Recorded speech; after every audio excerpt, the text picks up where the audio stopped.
ಯಾವಾಗಲೂ ಹರಿತಾನೆ ಇರುತ್ತೆ. ಬೇಸಿಗೆ ಕಾಲ ಆಗಿರಲಿ ಅಥವಾ ಚಳಿಗಾಲ ಆಗಿರಲಿ ಕಂಟಿನ್ಯೂಸ್ ಆಗಿ ಹರಿತಾ ಇರುತ್ತೆ. ಬಟ್ ಎಲ್ಲಿಂದ ಹರಿತಾ ಇದೆ ನೀರು, ಹೆಂಗೆ ಬರ್ತದೆ ಅಂತ ಇನ್ನೂ ಯಾರಿಗೂ ಗೊತ್ತಿಲ್ಲ.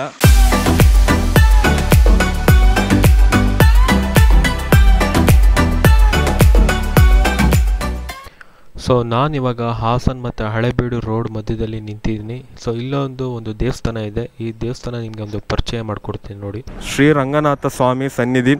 ಸೊ ಇಲ್ಲಿ ವಿಶೇಷತೆ ಏನಪ್ಪ ಅಂದರೆ ಇಲ್ಲಿ ನೀರು ಉಕ್ಕುತ್ತೆ. ಸೊ ಬನ್ನಿ ನೋಡೋಣ ಅದು ಯಾವ ರೀತಿ ಆಗುತ್ತೆ ಅಂತ. ಸೊ ಇವಾಗ ಫುಲ್ಲು ಕೆಳಗಡೆ ಹೋಗಬೇಕು. ಈಗ ಮೇಲ್ಗಡೆ ಇದ್ದೀವಿ, ಫುಲ್ ಕೆಳಗಡೆ ನಡ್ಕೊತ ಹೋಗ್ಬೇಕು. ಸ್ಟೆಪ್ಸ್ ಇದೆ, ಆರಾಮಾಗಿ ಹೋಗ್ಬೋದು. ಚೆನ್ನಾಗಿ ಮಾಡಿದ್ದಾರೆ ಆ ಥರ ಸ್ಟೆಪ್ಸ್ ಎಲ್ಲ. ಇಳಿಬೇಕಾದ್ರೆ ಆರಾಮ್ಸಾಗಿ ಇಳಿಬೋದು, ಹತ್ಬೇಕಾದ್ರೆ ಗೊತ್ತಾಗೋದು ಮನುಷ್ಯಂದು ಎನರ್ಜಿ ಹೆಂಗೆ ಅಂತ.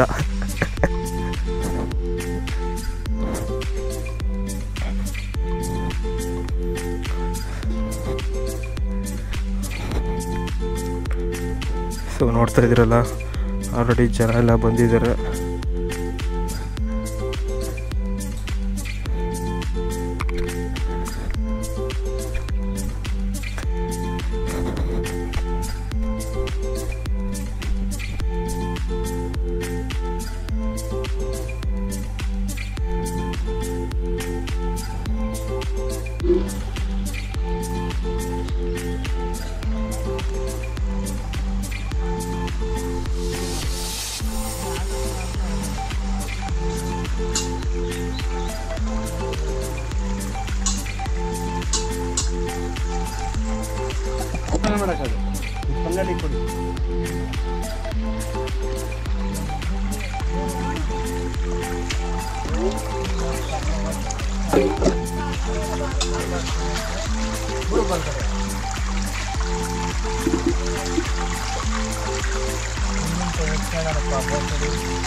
ನಾನು ಒಳ್ಳೇದು ಮಾಡ್ತೀನಿ.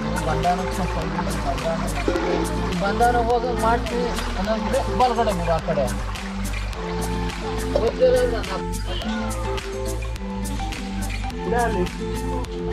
ಎಷ್ಟು ಒಂದು ಮಂದಿ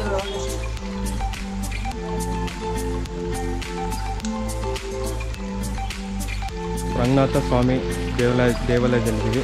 ಹಳೇಬೀಡು ರೋಡ್, ಮೈನ್ ರೋಡ್ ಕೆಳಗಡೆ ಇದು ಮಿಡಲಲ್ಲಿ ಬರೋವಂಥದ್ದು. ಇದು ಈಗ ಅಲ್ಲಿಂದ ಕೆಳಗಡೆ ಇಳಿದಿದ್ದೀವಿ.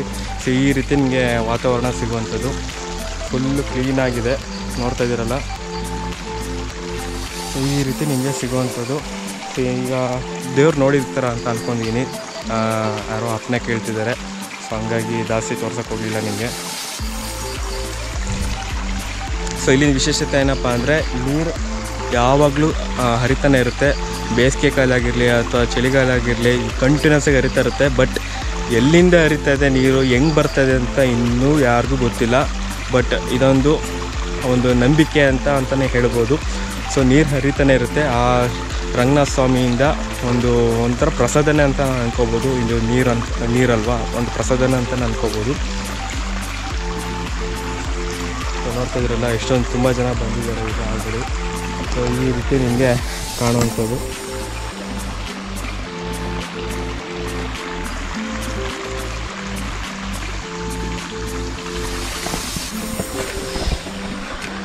ಸೊ ಕೇವಲ ಹಾಸನಿಂದ ಈ ಪ್ಲೇಸಿಗೆ ಒಂದು ಅರೌಂಡ್ 18 ಕಿಲೋಮೀಟರ್ಸ್ ಆಗುವಂಥದ್ದು. ಬನ್ನಿ ವಿಸಿಟ್ ಮಾಡಿ, ತುಂಬಾ ಚೆನ್ನಾಗಿದೆ ಪ್ಲೇಸು. ಐ ಥಿಂಕ್ ಈ ವಿಡಿಯೋ ಇಷ್ಟ ಆಗಿದ್ದಲ್ಲಿ ದಯವಿಟ್ಟು ಲೈಕ್ ಮಾಡಿ, ಶೇರ್ ಮಾಡಿ. ಹೊಸಬರಾಗಿದೆ ದಯವಿಟ್ಟು ಸಬ್ಸ್ಕ್ರೈಬ್ ಆಗಿ ಅಂತ ಕೇಳ್ಕೊತೀನಿ. ಮತ್ತೆ ಸಿಗ್ತೀರ ಒಂದು ಬೇರೆ ವಿಡಿಯೋ ಜೊತೆಗೆ. ಅಲ್ಲಿವರೆಗೂ ಟೇಕ್ ಕೇರ್.